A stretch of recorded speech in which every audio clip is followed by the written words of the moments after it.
Controller को TV screen पर फेंक दिया और अगले ही पल उसने डर के मारे देखा कि गेम के अंदर का एनपीसी अजीब तरीके से बेहोश हो गया था। शुरुआत में आदमी को लगा कि उसने गलत देखा है, लेकिन जब वह सावधानी से जाकर जांच करने लगा तो अगली ही पल उसकी पूरी बांह अंदर चली गई। इस अजीब दृश्य को देखकर आदमी के मन में अचानक एक साहसी विचार आया। इसके तुरंत बाद उसने बिना कुछ कहे गेम की दुनिया में प्रवेश कर लिया और जब उसके दोस्त ने आकर देखा तो पाया कि दाशान पहले ही गेम के एक किरदार में बदल चुका था।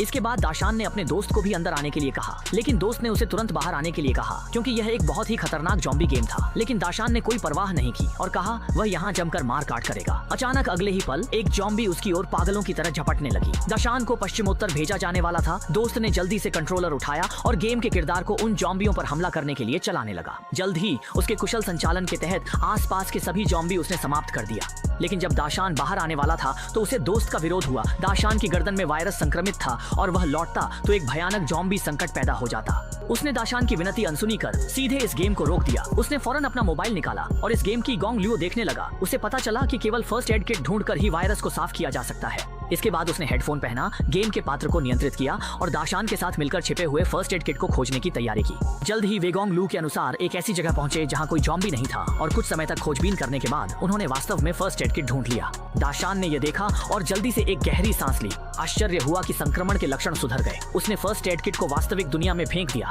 दाशान ने गेम छोड़ने का इरादा नहीं किया और अपने दोस्त की गोंग लू के सहयोग से गेम में उपकरणों की लूटपाट की। उसका दोस्त अपने समृद्ध अनुभव के आधार पर दाशान को रास्ते में मिलने वाले ज़ॉम्बी को साफ करने में मदद की। जल्द उनके सहयोग के तहत उन्होंने कीमती चीजें इकट्ठा कर लीं। लेकिन ज्यादा समय नहीं बीता कि दाशान थक कर चूर हो गया। वह वास्तविकता की ओर जाने वाले गेम के द्वार को नहीं खोल सकता था और उसके शरीर से वायरस भी नहीं हटा था। इसलिए दाशान को ज़ॉम्बी का शिकार जारी रखना पड़ा और अधिक फर्स्ट एड किट की तलाश करनी पड़ी। हालांकि दिन के समय दृश्यता के लाभ के कारण दाशान शायद ज़ॉम्बी के साथ बराबरी से लड़ सकता था, लेकिन जैसे ही रात होती दाशान की गर्दन पर वायरस फैलने लगता, जिससे न केवल उसका पूरा शरीर धीरे धीरे कमजोर होने लगता बल्कि उसका पेट भी भूख से जोर जोर से चिल्लाने लगता।